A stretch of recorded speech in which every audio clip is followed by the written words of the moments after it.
Welcome, everyone, to the Roundtable. I'm very excited to have a great friend and an honored guest, the one and only Michael Patti, here with us. Some of you may know him as Michael, but I know him as our upcoming president of Toastmasters. So first of all, welcome to the podcast. Thank you for having me, and it's an honor to be here, so I really appreciate it. Thank you. So I know I said it in the intro, we first connected through Toastmasters. Correct. So can you just tell me a little bit about your initial experience, how you first got to connect with Toastmasters or become a member of Toastmasters? What was that beginning part of the journey for you? You know, I'm a former high school Spanish teacher, and I've always known about Toastmasters for years, but I've never taken the action to participate in Toastmasters. And not until my current job, I'm in sales, and I wanted to get better at thinking on my feet, not having really a prepared speech, but actively listening to people and responding and having conversations like we are right now. And by doing that, one of my current boss, he mentioned it to me. He'd be like, hey, you should look into Toastmasters. And then I made it a goal of mine back in 2022, sign up, participate, and do it. And so I just signed up, and I've loved it ever since. It's a great opportunity to get out of your comfort zone and be comfortable being uncomfortable. I love that. And what I love about Toastmasters, just how crazy of a group it is, it attracts so many different personalities. And I think I might have mentioned this to you before, right? The idea where everyone's there to become better, right? To improve their speaking. But a lot of people are based around fear, right? Because public speaking is one of the things that people fear the most, if not like heights, right? So it's cool that everyone gets together to like support each other in that journey. Exactly. Well, one thing I love too, for me, it feels almost like a spiritual event, almost like going to church. And the reason why is because for me, you have people from all over the world, like you said, different backgrounds, races, creeds, orientations, etc. But yet we're all able to be together for about 2 hours and laugh and have this common bond of being uncomfortable and overcoming our fears, but yet having the support and feedback. And there's just this natural bond that goes beyond the physical, I think, which I appreciate. Man, that's a great observation, right? Because, regardless of people's political inclinations, the religious inclinations, right? We're all here and can vibe together and get, there. Yeah, I was just going to add to that. In today's world, we're so polarized, I think, because of social media and all that kind of stuff. But yeah, that's really one of the few places where people are volunteering to be together, where I probably wouldn't hang out with a lot of these people outside of Toastmasters. I mean, now that I know them, I would, but I mean, especially since I'm one of the older people by 20 years. But anyway, so it's just a fascinating experience. But then the other part too that is important with Toastmasters, which I don't think a lot of people realize, is being a better listener and being a better leader. So obviously public speaking, but then also, when you do evaluations, providing feedback, but you have to listen and then give feedback, et cetera. So I found that to be helpful. Yeah, that's excellent. Yeah, because it's easy to focus on just, my speech, right? What am I going to say? But then, whenever you flip to an evaluator role, you really have to pay attention. And then also if you can have history with seeing how people grow and how people develop, or their mannerisms or their tendencies, right? How you tend to walk around a lot, or you tend to not move, right? And then figure out how they can better improve, right? And you're kind of picking up on those details. Exactly. I like what you said there too, where I know you said, a little bit of an older member, but I think one of your coolest qualities is that you do get along with pretty much everyone in the group. And what do you think your disposition of either being, friendly or like more relatable, like where do you think that comes from? Because you do have a good quality of connecting with people, regardless of, like the demographics or backgrounds. Thank you. Where do you think that comes from you? Without a doubt, my parents. Yeah, definitely. Okay. Yeah. One, my dad, he was a physician, and when I was a kid, on Saturdays I would go with him to do his rounds, meaning he would visit nursing homes. And I saw him in his craft, meeting people from all walks of life, and the way he would connect with people influenced me when I was 4, 5, maybe 6.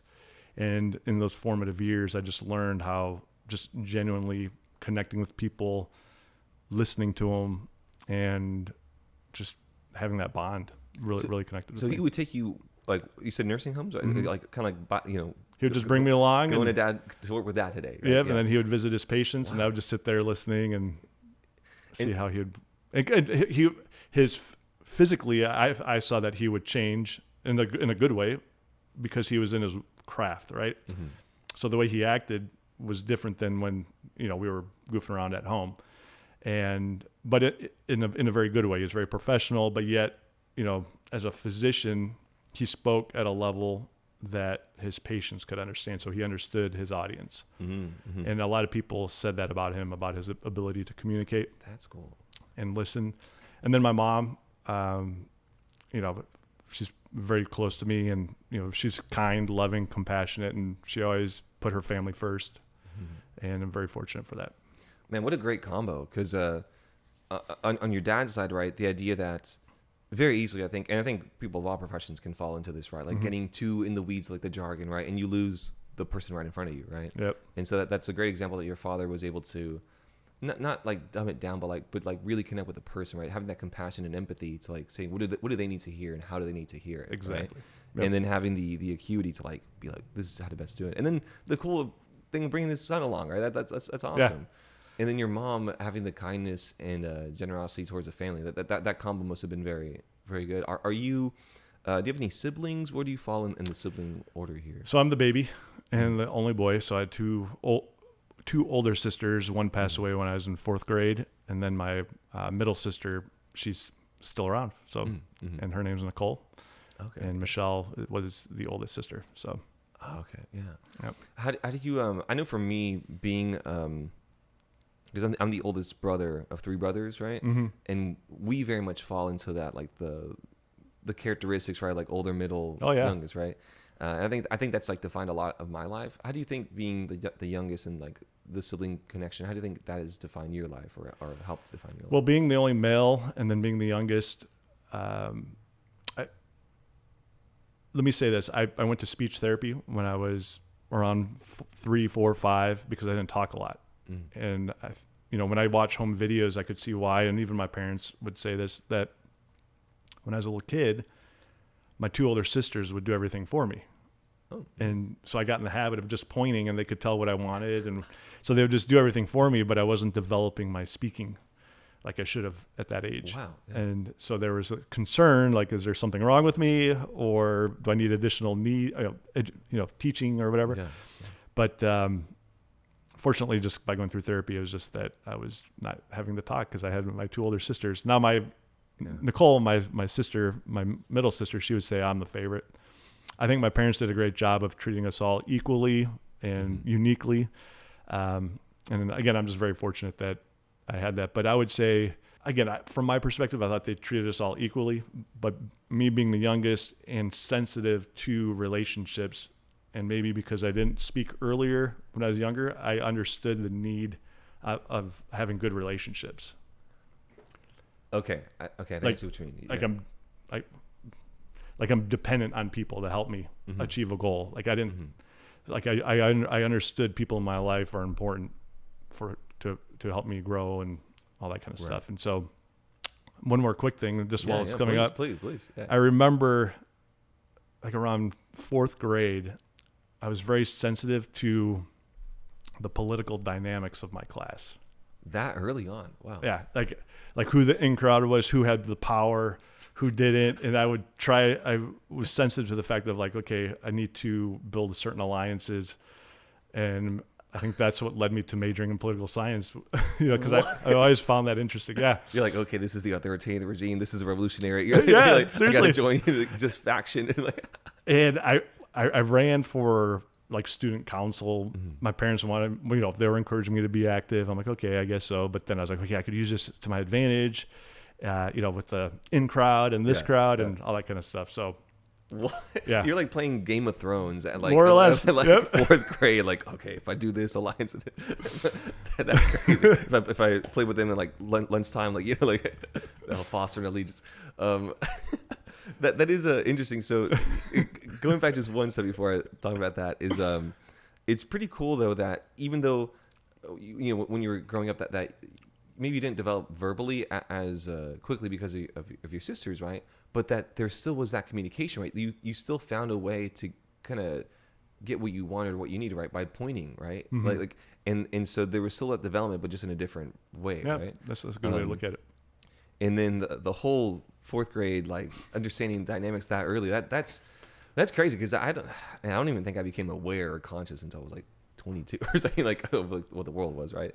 But that is crazy. So now, do you think you just had like a predisposition, like just to be aware of these things? Like were you? How do you think that came No, about? so when I was in first grade, I saw a movie called The Day After. Okay. It's about nuclear war. Not to ruin the party here, Yeah. but I remember it was shown. It was in 1983. It was shown before, like the week before Thanksgiving, and that was when President Reagan was our president, and we were in the Cold War with the Soviet Union. And so, of course, I saw Rocky. You know, Rocky fought the Soviet fighter and all that kind of stuff, and that was the first time when I learned that my dad couldn't protect us against everything. And so I was hypersensitive to President Reagan, because I happened to see some of his speeches and see him on the news, and then he was shot. And my mom said I was crying my eyes out when he was shot. And wow. I don't remember this, but when it was on the news, I was crying a lot and was very concerned. But I think at that point I've learned, like, okay, president protects us from the Soviet Union. And so that was like my first understanding of like power and protection and using it for good, et cetera. Wow. And yeah, that early, every first grader's favorite film, The Day After. Wow. It's not my favorite film, okay. but when I saw it, I was like, oh wow, like President Reagan with the Star Wars program and stuff, he's doing something to protect us, and like that's pretty intense. Yeah, no, that's wild. What year were you born in? 1976. 1976. So I'm a bicentennial baby. Okay, Woo! shout out. Okay. I'm just trying to get an idea of like, you know, Yeah. where So where this would 80s. take I place. grew up in the 80s. Right, where this would take place. Okay. And just because growing up, you know, because I grew up late 90s ish, right? Yeah. So for you, what were some of the coolest things that maybe impact you growing up, like music wise, or people you looked up to, or like movie stars? What kind of inspired you going, you know, whether like teenage years or just growing up? I've actually gave a speech on this, but trains, model railroading was a big thing for me. And so that's where I spent a lot of time with my dad, building the train set, and just that connection with him. And so that was just something I was always interested in. So when it comes to music, I didn't really, of course, my older sisters, I was influenced by them with pop music, but at the same time, my dad watched a lot of nature shows, and a lot of nature shows would have ambient music playing while they're showing an animal, let's say a cheetah chasing An armadillo. Or something. Yeah. And so it was neat listening and then watching the image go along with the music. And so I've always been interested in music without words, and not like jazz, but more modern, with I can't say it, synthesizers. Oh yes. And you know, so for example, have you ever seen Risky Business? I haven't. I actually. Okay. Haven't. Yeah, So that movie came out in 1984, I believe. And when I saw that when I was younger, I really liked the music by Tangerine Dream. So it was just ambient music that would go along with the music, and it just came to life to me. And then also with Beverly Hills Cop. Okay. Yeah. There's a song in there, and I can't recall the name of it, but without any words. And I remember I loved that song when I think he was in the warehouse, like spying or trying to find the culprit or whatever. But so what I'm getting at is I didn't really like popular music, but I've always been interested in sort of ambient instrumental music that I connected with emotionally. Okay. And I would do a lot of, I didn't know it at the time, but I would meditate to it, and I would just sit there and listen to it and feel it. Just like vibe with it. Yeah. Man, are there any film scores that you really connect with? I love Braveheart. Yeah. Oh, yeah, like Movies. The movie, but also the music, the soundtrack. Yeah. I love, and then of course, Risky Business. I like that music. I can't think of any others off the top of my head. Yeah. For you, is it mainly like ones with a strong melody, or ones that kind of more set like a mood? That's a good question. I think for me, if it has a good melody, it sets the mood for me. So, for example, the movie Pursuit of Happiness with Will Smith, the music was horrible. It ruined. I thought the movie had a great message, but the music ruined it for me. Hot take coming in hot. Yes. Coming in hot. Did not like it. I was like, the music ruined it. Wow. I'm a firm believer. That's good. I actually just watched. It's a recent movie, Civil War. Oh wow! How is it? Good. I think the concept of it was pretty interesting, right? Because it's the idea of, okay, like, and I guess some light spoilers here for Civil War, but just the general premise is that, right, the nation is divided. We're with another, right? Civil War Part 2, but it's told through the eyes of journalists, of photojournalists, right? And I just think for me, there was a lot of missed opportunities in the film. Like, I don't think they really got to the core of what, or at least asked the right questions, right? Interesting. But what I really noticed was that for me, the music sucked, right? Because they took like really serious moments, right? People getting blown up or like leaving a disaster zone, and they would play like these like upbeat like rock like vibes. I'm like, what is going on? Because horrible. It can work as a juxtaposition of irony, like you put happy music versus like that, right? But it does have to be the right happy song, so to speak, and it has to like thematically fit with what's going on. 100%. This one just kind of felt like it wasn't. It's like they were trying to do it, but they didn't know how to do it, and so it did not work. At least for me, it did not work. Another movie that's coming to mind. Have you ever seen Heat? With Al Pacino and yeah. So the sound, the music on that was really good. Oh, okay. Yeah. Because it brought you in. Yeah, and that is actually a crazy effect. Just with video production as well, is one of the funny lessons in video production is people will forgive a bad image, like bad video quality, but they won't forgive bad sound. And so that's true. It's a weird thing that you can pick up on YouTube videos where even if the video quality isn't the best, as long as you can hear clearly and they have good microphones, like it's kind of crazy. But well, and I do, as we're talking about this, I've always been into music, but again, not pop music. So I don't sing songs in my head, like pop songs. I create songs in my head and I create my own rhythm, and I can. I've always been like this, even when I was in fourth grade, where I just create my own songs, but I don't know how to write it. I don't know how to put it on paper or anything like that. Have you ever like recorded like a voice memo of these things or? No, I just listen to it. Have you ever heard of the musician Brian Eno? No, Brian. Okay, no. So he's British, and I've always admired his kind of music because it's ambient, and and he started back in the late '70s. Even Pink Floyd, I love Pink Floyd just because of what they've done with music. It's so different. Wow, you might enjoy there's a new app. I'll have to send it to you where you just hum into it or you like vocalize into it. Cool. And it'll transform it into a guitar or a piano. Yeah. Okay. Yeah. Please do. So it might be like a fun, That'd be great. Fun thing. Thank you. Now, okay. So that's like kind of like younger childhood, right? So kind of walk me through like young adult to like adult Michael, right? Like, what were some of the maybe challenges you faced, or like just in becoming, becoming a grown person, right? Like what was kind of that part of your journey like?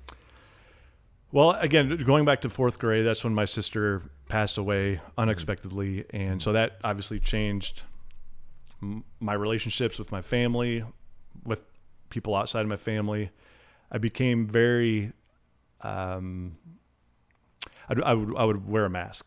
I would say more like a people pleaser, trying to make people like me and all that kind of stuff. And so throughout my junior high years and high school, I felt like, now that I look back, I would just wear that mask and just try to be the funny guy. And, if people are laughing and they're nice to me, then they like me. And so that was, my survival, the way I would survive. And I remember I was in student council my freshman year or sophomore year in high school, and I remember my officers came over and they saw my pictures of my sister who passed away, and like, oh, who's that? And because I was embarrassed to say, oh, she committed suicide, I would simply lie and be like, oh, that's just a family friend. So, but I still, with the love and support of my parents, and I did have good friends. I played basketball. I was very committed to basketball and played for a great coach in Arizona. And so when I was in fifth grade, I saw the high school that I would have been, or that I went to, was in the state championship. And so that was a goal of mine. I'm like, I want to win the state championship. In my junior year, we won the state championship. Oh, wow. Okay. Yeah. And wow. like for was that 5 years or so? Yeah. I again, with those relationships, I hung out with basketball players and built relationships with people who were good at basketball. And I enjoyed, they were friends of mine and they are friends of mine, but we built those, and all of us had the same goal of winning state, and we were able to do it my junior year. And so that was exciting. And I did a lot of visualization and meditation. And my dad introduced me to Earl Nightingale. I don't know if you ever heard of him. Yes. Yeah. And when I was in 7th grade. And so that really changed my interpersonal or my philosophy on life, and just really, especially at 7th grade, right? That's So my dad took me to the library and brought home some recordings of Earl Nightingale and some other motivational speakers. Yeah. So, and believe, if any of these questions are personal, let me know, right? Like, growing up, was it like a religious household? Was it like where was religion or spirituality? So we moved from Wisconsin in 1985. So that's just before my 3rd grade year. And I went to a Lutheran school. So my foundation was in Christianity, Lutheran. And my parents, they were not dogmatic or authoritarian. They were very much libertarian in a sense of allowing their kids to figure it out on their own, as long as we're not, abusing animals and hurting people and stuff, but allowing us to discover ourselves. And so by 7th grade, or when we moved in 1985 to Arizona, we stopped going to church. It wasn't done by design. It was just the situation. And I just don't think at the time we found that community. So my church activity pretty much stopped at that time. And then my sister passed away, and then my dad introduced me to Earl Nightingale. So I became more aware and cognizant of personal development and that type of influence of, what am I putting in my brain, and taking ownership of it. Yeah. Because it's easy to think about the relationship we have with the world, but then the relationship with yourself, right? And like really getting to know yourself and coming to terms with yourself, like, and how kind of crazy how much control, but also how little control you have over yourself, right? Like all of us do, right? Yeah. But also that in that space of, for me, Stoicism has been the biggest, philosophy, where you have, what happens, then there's like a space, and there's like your reaction, right? And so you can choose in that space how you want to react, right? Like, you're going to get angry, you're going to get aggressive, you're going to take it personally, how do you want to respond to, because life is going to throw crazy, love's going to rough you up, and like Sylvester Stallone with it. Well, you keep fighting, right? Love you, Adrian. You're better than that. You're actually pretty good. So that's crazy. So I've listened to some of Earl Nightingale. I love his voice. Yeah. I think it's like The Greatest Secret or one, one of those things, right? It's amazing that some people have come across at like the right point, right time to really share such a positive message. Because and speaking to your team, the basketball team that won the championship, right? It's amazing to me, because I following sports now a little bit more, is to every team that competed there, they probably really wanted to win as well, right? And so it's kind of crazy that even when a win does happen, so much of it, of course, is attributed to you and the team, but there's always that little bit of like luck as well, that the right thing happened, right? Like when we started that season, we were ranked 15th. We weren't expected to do anything that season, and I think I could be way off, but I think the reason why we performed well is because there were 2 brothers. One was a senior, and one was a junior, and ever since we were in 7th and 8th grade, we always, and even 5th grade, like we always played basketball together. And so we had that chemistry that you can't fabricate. Especially from like years and years and years of, Yep. Man. Yeah, that's that I find that so incredible. So okay, so that's like young adult. So when do you get to Texas then? Because you said Wisconsin, moving around. Like when does Texas come into the picture? Yeah, so after living in Chicago, I moved out to Chicago with a girlfriend at the time. We broke up, and I moved back to Phoenix. I was a teacher. And back in 2008, I learned about the Acton School of Business, which is in Austin. And it always struck my interest to attend. And the reason why is because they follow the Socratic method, case studies. And so it's just always this dialogue, trying to problem solve and create businesses. It was an MBA in entrepreneurship. So I made that decision to attend the Acton School of Business in 2015. And so that's when I moved out here. Okay. Yep. Now, was this, because I know you mentioned it last time we spoke, when did you run for office? Was that before or after Texas? No, that was before Texas. So that was in 2008. Could you share that story? Yeah. I just love. Back in 2008, that's when there was a lot of, actually 2010. Right. And this I'm wrong. When you're a teacher, while you were a teacher. I was a high school Spanish teacher in Peoria, Arizona, which is right outside of Phoenix. And so I lived and worked in the district where I ran for the state Senate. Mm-hmm. And the reason why I ran at the time, because a lot of people were frustrated with government and they wanted change, but a lot of people just complained about it. And I just figured, you know what? I'm going to run as a libertarian. I just needed 14 signatures to be on the ballot. That's crazy. I'm like, let me do it. So I've just decided to run, and as a third-party candidate, I received about 2,000 votes, which doesn't seem like a lot, but I didn't have a campaign manager or anything. And so on your own, that's amazing. Yeah. And my favorite part was going door to door, knocking on doors and spreading the word. And one lady who supported my opponent, she invited me in her house, and we talked for like 45 minutes, had some coffee.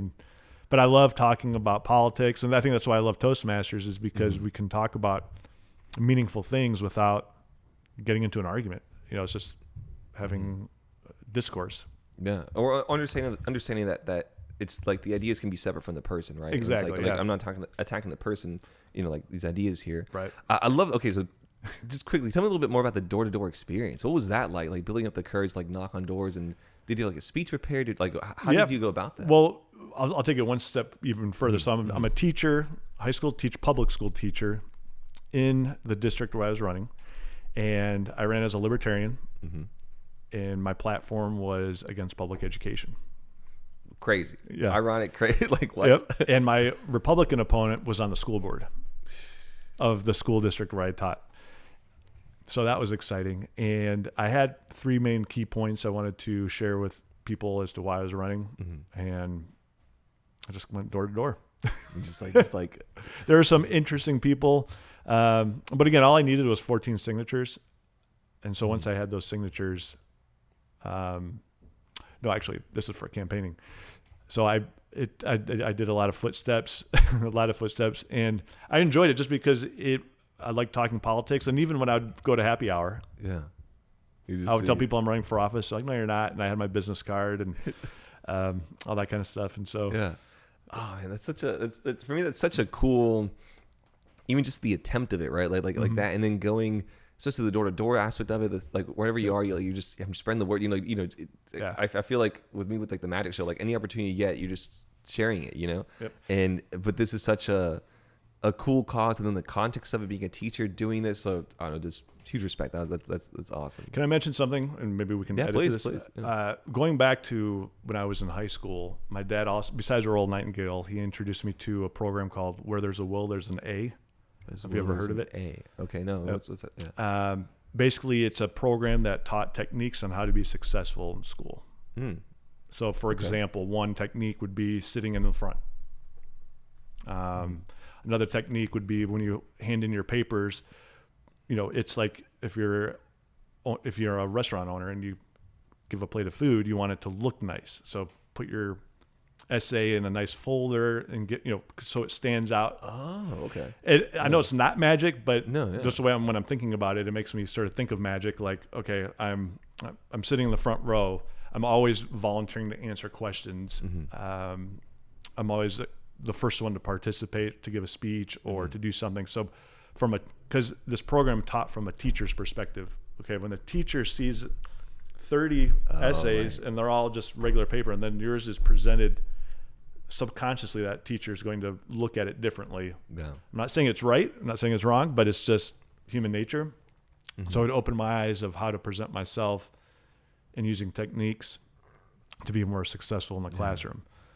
Wow. Yeah, I relate to that in I think it was the 7 Habits of Highly Effective Yeah, People, or so, exactly. a similar vibe, right? Where, yeah, and I had the unfair advantage of like the magic thing of understanding like human psychology and really being interested in that aspect of it. Yep. But it comes back to the same point that there's just always differences, right? Mm-hmm. Like, and I remember being in high school wearing like a suit or like wearing like a tie and like a Exactly. dress shirt, right? And people are like, why are you doing like you're like in like a farm? And did you just town. do it for no reason? Like you just wanted to feel nice? And Yeah, I actually just loved it, and kind of crazy. I actually inherited it from my dad. Cool. Like I don't know if there's like a gene, but my dad from Mexico, right? And this is like rural Mexico in like a agricultural farms, like way out there, would wear a suit, like just in like the burning heat, like out there, like just like in the afternoons, and you're like, wait, what? Like, what are you doing wearing a suit? Everyone's here, like work clothes and stuff. Yeah. And he was always the odd one out, but he just liked to be presentable, right? And I remember doing that as well in high school, but also I had like a natural inclination towards that. Yeah. But everything you're saying is true though. Like being at the front of the class, raising your hand, just these things stand out. It's kind of annoying because people can see it as like, oh, teacher's pet or whatever. But I mean, it makes a difference, and Yep. it is. There's some recognition of like a game that's being played in a sense, right? And just kind of understanding that, hey, these are kind of some guidelines on the game that can help, right? If you want to play the game, right? Something along those lines. Well, so just to add to that, and I agree with you 100%, because I used those skills when I went into college, and I majored in political science and Spanish. Now, I didn't major in Spanish. I took Spanish for 4 years in high school. I took the AP test, and I scored a 1. So, which is bad. And I say that because I'm not a gifted Spanish learner, but I enjoyed learning it. I worked very hard at it. Yeah. And when I taught it, I empathized with my students who were like the B and C student, but they worked hard at it. Right. And so I could connect with those students. But what I'm going at with the college is using those techniques, survival techniques. When I majored in Spanish, I'm in these 300, 400 lit classes. And again, I'm struggling with Spanish, but I remember one of my lit classes, where 50% of the grade was participation. Oh, wow. So what did I do? Every day I was the first one to raise my hand. go. I'd butcher the language, but I participated. I put myself out there, and I scored an A in the class. And there were some native speakers that were B's and C's. Yeah. Oh man, that's the embodiment of showing up is half the battle. Yeah. Right. And it really is, because to extrapolate off of that, it's the idea also of just kind of being in the room of like, I know. So in the Hamilton musical, there's a song called "The Room Where It Happens." Oh. And have you seen Hamilton the musical? No. Okay. Well, Sounds interesting. it's one of the coolest musicals out there. But there's a great musical idea where historically Thomas Jefferson, Alexander Hamilton, and I think James Madison sat down because they were trying to negotiate where to host the next capital of the United States. And I believe it was it Virginia. It was somewhere else. Oh, I believe it might have been New York for a time. No. But they were like, okay, let's move it from New York to Washington, D.C. But they're like, in exchange, we'll put the banking financial systems in New York City. And it was a whole thing where the only account from that meeting is that Jefferson's writing, but it doesn't really detail the details of the meeting. But it's the idea of Aaron Burr, who eventually killed Hamilton, sings about how he wants to be in the room where it happens. And like no one knows what happened in that room, right? But it also So you want to be part of the in crowd. Yeah. And so part of it, but it's like, want to be in the room where it happens, the room where it happens, right? But it's the idea of, I mean, you can take this to any place, right? Like it connects also to the idea of you are the average of the 5 people you hang out with the most, right? So if you're hanging out in a room full of millionaires often enough, right, you will probably see some better, financial benefit from that. Exactly. But you have to be in the room for that to happen, right? And so just like that, the participation aspect, like just showing up, I think it's all like the same truth, but just like different angles, right? Like kind of getting to different angles, which segues nicely into the next point of where it comes to present day, science of mind. I wanted to make sure we talk about this. So I'm just so fascinated by I guess this institution and also the concept about it. How did you first come across? I want to get the right. Also, the Center for Spiritual Learning, is that also Living? Yep. Or living? Sorry, living. Center for Spiritual Living, yeah. Central Texas. Yes. Yeah. So back in Arizona, my sister, she was on her spiritual journey, and she invited me to attend a unity church, which is sort of similar to Science of Mind. And when I was at the unity church, an author, Gaines is her last name. It was a financial book. She happened to speak at a Science of Mind center in Phoenix. And so that's when I was first introduced to it. And I really enjoyed it. And the more I learned about it, the more I saw that it connected with my philosophy on life. For those of you who don't know, Science of Mind is not Scientology or any cult. It's just the opposite. The root of it comes from Emerson, so the transcendentalist. And I remember my junior year in high school, that was my favorite genre of literature, the transcendentalists, who basically talked about the individual spirit in the natural world. Gotcha. Okay. How God is in all of us. Right. You know, and not out of us. Yeah. So instead of looking outward, it's inward, or well, both. But And incorporating a lot of Eastern philosophy, you know, just like what you said, like the God is within us, and we have the capability of finding paradise wherever we are, if you just let go. Bars. Bars. Yeah. And it's I think especially today now, I think this has always been the case, but especially more now, the idea of just kind of slowing down a little bit, right? And that's a whole journey. But I first appreciate the invite to speak. Thank you for coming. What would you call it? Were the meetings or a service? Like what would you call? I would just say maybe service, just service, for not knowing what yeah, to say, but yeah, service like, is fine. Right, like, and everyone enjoyed it, by the way. In fact, the lady who sat next to me, her name's Donna. When she saw you all dressed up, she's like, "Oh wow, he looks great, all dressed up." And so she even made a comment about how good you looked and stuff. And the presentation was great. Going back again to the Earl Nightingale, to the whole concept. I mean, that's why, especially when I perform, I want to make sure I'm dressed up for it. And I would rather be overdressed than underdressed, right? And people, you want to stand out. You want to do it. It adds to the whole portion of it, right? So sorry, I'm underdressed today. No. I was actually just about to ask about this. What's the history about the shirt? Where'd you get the shirt? I just bought it off Amazon before I went to a music festival. Yeah. So in Miami. So I went to a DJ event and thought I'd get a couple shirts that were perfect for Miami. So it looks awesome. It looks like something from Tibet, or I don't know. Well, one reason why I wore it today was just to help me be in the moment and to be relaxed. So thanks for allowing me to. Please. What so kind of speaking to that, how do you best find? Because obviously going to the service is amazing, right? But like in your everyday, day to day, amongst the life of Michael, right? Going throughout your day, how do you stay either grounded or present? How do you go? How do you find the best way for you?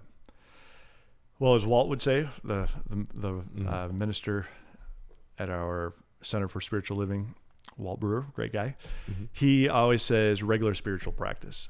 So finding a routine that is your baseline for the day. So for me, I like to work out in the morning, do a little reading, spiritual reading, journal, mainly around what my goals and intentions are for the day.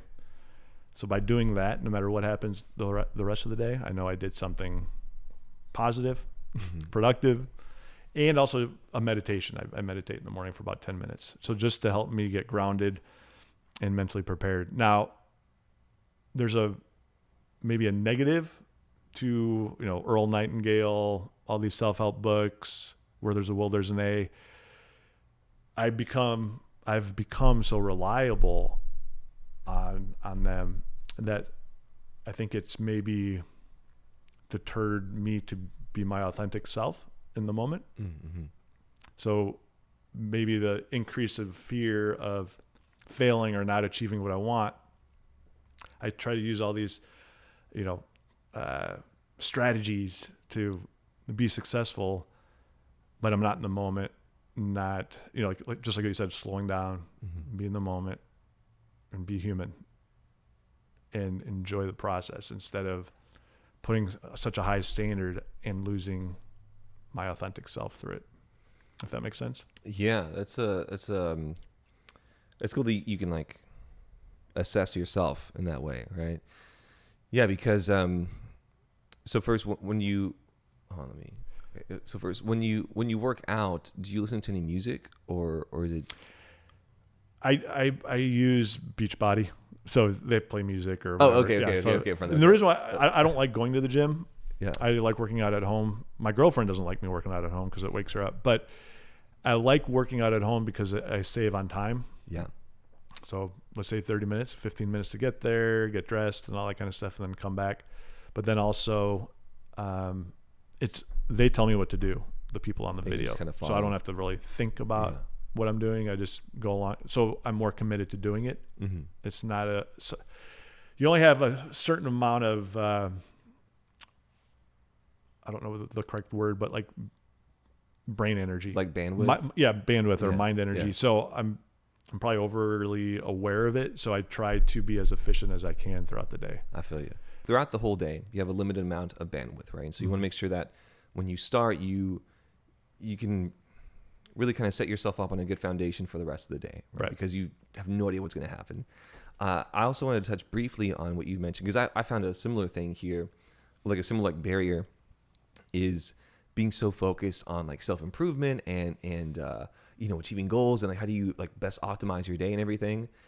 It's fantastic to be productive, but there is something where like, at least to me, it like erodes my soul a little bit, because if you're constantly trying to achieve your goals, that means you haven't achieved them. And so you're constantly inferior to like what your ideal self would be. Right. And then for me, what messed me up a long time was thinking, okay, like this is like the ideal path. If I do all the right choices, I'll go on this ideal path, but like my life is here. So I'm not making the ideal choices. Right. So like there's that difference between your real self and who you think you should be. Right. And so there's like the difference there is like negativity, right. Or feeling less than, right. But you harped on the truth though. I think where at the end of the day, you kind of have to just kind of let go and kind of accept that you're human and that, that this is just the experience. Experience is what matters of just being alive, And also to know, because you're spot on, by always having these goals, you're telling yourself that you're not good enough. And in Science of Mind, they teach you are good enough. And so trying to implement that idea and that belief in myself, and also to focus on a growth mindset instead of a fixed mindset. So a growth mindset is where making mistakes and not achieving your goal is awesome because it gives you a chance to learn. And instead focus on, did I improve at all today? And if so, highlight those areas where you improve. So, because as we all know, every day is a battle and this is a long game. So to be more, to have that focus and energy and just enjoy life. Committing to learning, to growing, but also like having some fun too. Like, I mean, like and that can very easily be missed, especially like just here, like being so focused on like working more, making. Well, and then the other thing I was going to say too was about, following these strategies. You have so many strategies and it takes me away from being in the moment. So for example, using strategies for my financial growth or personal growth. And then if I'm in a relationship, so using best practices with a significant other and my girlfriend or partner, she's made a comment like, just be in the moment, man. Like I can totally read what you're trying to do and it's really not helping the relationship, so that's a fault of mine that I'm trying to get better at. And even in my sales job, I'm in sales, or even when I was a teacher, I'd try to follow it by the book, and we're humans and people can sense when you're not being natural, and that creates a void with my students or my prospects. And when I have my best connections is when I'm not following a plan, but I'm actively listening, present with that person, feeling that bond. Yeah, no, I think that's spot on, man. Yeah, because I've had a similar thing too, where I'm always like, okay, the ideal boyfriend would do these things, right? Yep. And so that's what I'm going to do, right? And it's like, wait, like it's coming from the right place, but the execution is all wrong, right? Where you do want to be the best person for the other person, but it's a thing where it's like, are you doing this just because you feel you should do them, or are they because you actually want to do them, right? And is who you naturally are. And I think it's also trusting yourself that if you're aware of these things, right, that they'll naturally happen, like as you're being in the moment. So no, and that's another thing I was trying to remember of what else I was thinking that I try to use, and I just started doing this within the last year, is trusting myself, just like what you said. Trusting myself that, hey, if I make a mistake, one, it's not the end of the world. Two, it's okay. Yeah. I'm good enough. Yeah. It's a weird thing too. I found with like Rainy Street specifically, it's like, it's a mix of trusting yourself and also trusting the universe. But it's a weird thing to me that I've realized that if this is one of like the laws of the universe I've discovered, is that the universe doesn't wait for you, right? You have to take that first step for this whole mechanism to respond to you, which is why the idea of like showing up is important. Like another way to phrase showing up is half the battle is take the first step, put the first step of effort in to then be rewarded by that amount of effort. So like with Rainy Streets, like go out and like just set up the booth for Magic. Eventually someone will come, right? But they're not going to come there unless if you set up the booth, right? Like you have to make that kind of the idea of like if you build it, they will come, right? So on that note, really quick, because I really admire you for doing the Rainy Street Magic shows. Thanks. I mean, that takes a lot of courage and balls. So a little bit of insanity, I maybe. I really admire you. So not only with your magic, but other areas of your life where you maybe have fear. How do you overcome that fear, or how do you face? What's your relationship with fear? That's a good question. My relationship now with fear is I love being uncomfortable, and like I actively seek out things, and no, I'm still afraid of stuff, and I still also, it's not like everything that I'm afraid of, like, trying to attack and do. Like if I see a pretty girl, I'm still gonna feel afraid to talk to her, right? But you still talk to her. Yes, I still make the effort to go do that. And it's crazy too, because it's kind of like a David Goggins thing, like, like stay hard, right? But say, let's go run. I carry bricks around midfield. Who's going to carry the boats, right? Like, really, and it's not my quote at all, but the best things in life are on the other side of fear, and it's. I love that. We're somehow wired. Like, I'm wired this way. I think a lot of us are wired this way, where we forget, or it's easy for us to be. How do you put it? The shadow that fear casts is much bigger than its actual size. Something along that line, right? Where things look so scary, or in our mind we're like, oh no, like the girl example, like, oh man, like what if she has a boyfriend? What if this and this, right? With the magic, what if I get arrested? What it's like, that's probably not going to happen. Yeah.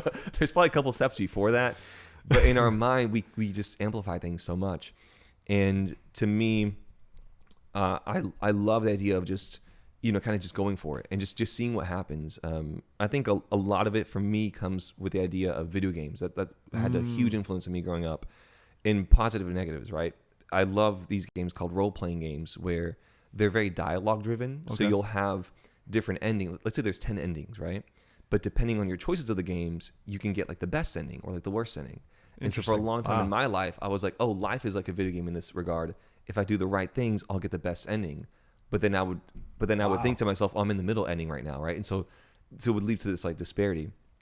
But by playing those games, you do have to make mistakes to get to your final destination. Yeah. So you're training yourself that it's okay to make mistakes. Yeah, it was a lesson I had to learn eventually, right? But then another great concept, one of the positive concepts of video games, is the idea of breaking the game, or the idea of let's see what's possible within this game, the simulation, right? Wow. And so to me, like. I don't want to use the word lost, but like we're all committed to dying, like we're all going to die in the end, right? Yep. Like that's already, we know the end state. That's like how it's all going to end, right? So, okay, in the meantime, let's see how far we can push this thing, right? So that's why I love, or just random interactions with people. I had a crazy thing happen 2 days ago. I was performing in Margaritaville, Texas, and I'm carrying my stuff. And an older woman comes up and she's like, oh, do you need help with that? And one of my flaws is being so independent. I sometimes don't know what to do with help. Right. And she's like, no, let me help you. And I was like, but she like insists. She's like, I'm going to help you. And I was like, okay, cool. But in just speaking with her, it was such a funny and beautiful interaction just to meet someone like that, right? Yeah. And just knowing that there are these so nice too, amazing people in the world. It's like, oh, there are people who genuinely just want to help sometimes. So yeah, I think a long-winded answer, but yes, that would be my relationship with fear. Yeah. No, and thanks for sharing that. At the Center for Spiritual Living, we've been reading a book titled "The Untethered Soul" by Michael Singer. Okay. Highly recommend it. Some of the key points that I've taken from that book is, one, we are not our emotions. So if you can identify that you're thinking a certain emotion or feeling a certain emotion, you're the observer. Yeah. So just because you feel a certain way doesn't mean you are that. And that's a significant thought for me, because, if I'm not feeling great, doesn't mean I am not great. Yeah. And so by detaching yourself from it and releasing it and learning to release and let go of blockages, like let's say you're expecting to receive a phone call from your best friend and that person never called you, and then you start worrying and having anxiety, like, well, why didn't he or she call, and this and that. Instead, just acknowledge it, release it, and let it go. It's simple but very hard, but it's a great pathway to find that inner peace, that happiness and joy. And so that's something I've been working on. I mean, it's even Science of Mind, but just the way this book was written really connected with me on overcoming fear, because one of the themes is desire and fear are major influences on how people behave to avoid fear and to obtain what's desired. So if you avoid fear, maybe you don't get married, you don't get into relationships, you don't start a business, like you don't start a podcast because you fear you'll fail. Instead, he's saying, release and let go. You fail, so what? You're on he says this, you're on this little rock in the middle of space. Does it really matter? Yeah. And no, it doesn't. Yeah. He even said, if you get thrown in jail, enjoy it. You have no other option. Yeah. No, yeah. Yeah, it's and like what's crazy, like this isn't new, right? I think it's is Epictetus or Epicurus, and who was a slave, but he was also one of the greatest, was also one of the greatest, like, Stoics, right? And he was a slave, but still had like that presence and like that, I don't know, like that appreciation of life or that gratitude, right? And understanding, just like you said, right, that you are not your emotions. There's like an observer, but then there's also an observer to the observer. So it's pretty wild. Yep. But then also understanding that because for a while I got really into Stoicism. I was like, oh no, like I'm completely devoid of emotion.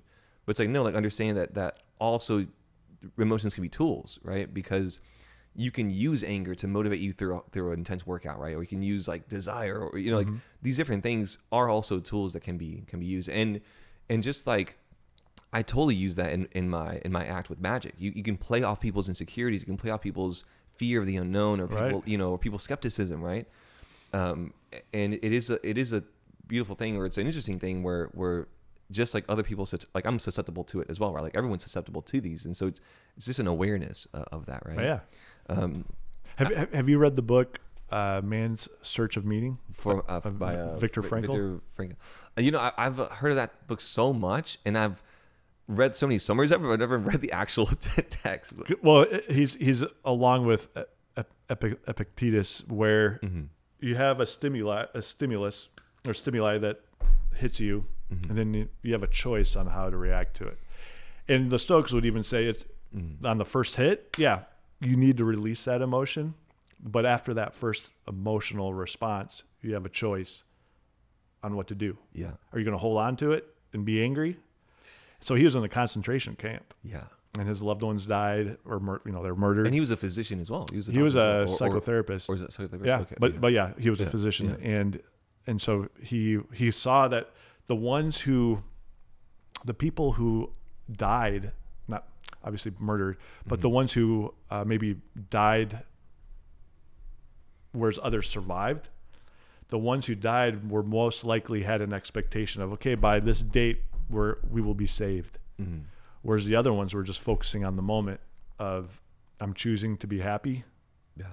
Or I don't know how he was able to do it in the concentration camp, but whatever situation you're in that you may not like, flip it, reframe it, and be able to say, like, what's good that's coming out of it? What good can I get out of it?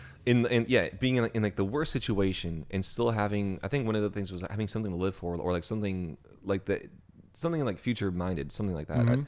I do need to go back and actually read the full book, but I just remember the big takeaway was like this is like the worst condition imaginable, and people still were able to find joy in it, right? And so if we're in this condition right now, like this, literally in an air conditioned place, know, like that there, it should be. I'm not sure if it's easier or worse. I don't know, but we it's definitely is. It's something that is within reach of everyone. Exactly. Right. Yep. As we're closing out here, what are some things you're grateful for? I'm grateful for my health. I'm grateful for my family, of course, without a doubt. My friends, you included, of course. Appreciate you. And just I love America. Yeah. I'm so fortunate to have been born in this country and have the opportunities that I have. Education, work, obviously homes, food, water. So many other places around the world don't have access to what I would say are luxuries that we take for granted. And so I really, and you mentioned gratitude. I try to, when I do my journaling, because I also journal at night before I go to bed. Mm-hmm. And when I start in the morning, I focus on my gratitudes. But then also at night, what I do is I'll write my gratitudes of what I've four things that I've accomplished. And then for the next day, I write in the past tense what I envision myself completing with gratitude. Oh, okay. Like, I'm glad I got this done today, or glad. But for the next day. What's the next day? That's new. I need to take that tip. That's cool. So I try to write that in the past tense. So subconsciously, I'm like, okay, I've done it. Yeah. But anyway, so the point being is, I'm grateful for my awareness of this beautiful thing called life, and just trying to not take it for granted. And I obviously have my bad days and all that kind of stuff, but trying to instill that growth mindset of learn, grow, improve. Life is always expanding. There's abundance and expansion, and just enjoy it. So I'm thankful for that mindset. I love that, man. I think that's amazing. I'm so excited for your reign as president. I'm honored. No. But I'm so excited to have you as the next upcoming leader for Toastmasters. Thank you for your time, for your presence. I'm grateful for you being here today and taking the time to be on here on the show and just have a conversation. Well, thank you for inviting me. I'm honored to be here, and I look forward to seeing your next show at the Vortex. Awesome. So in your future shows. So thanks for sharing your talents with all of us. Appreciate you, man. Well, thank you, Michael. And I think we're going to close the roundtable with that. See you later, guys.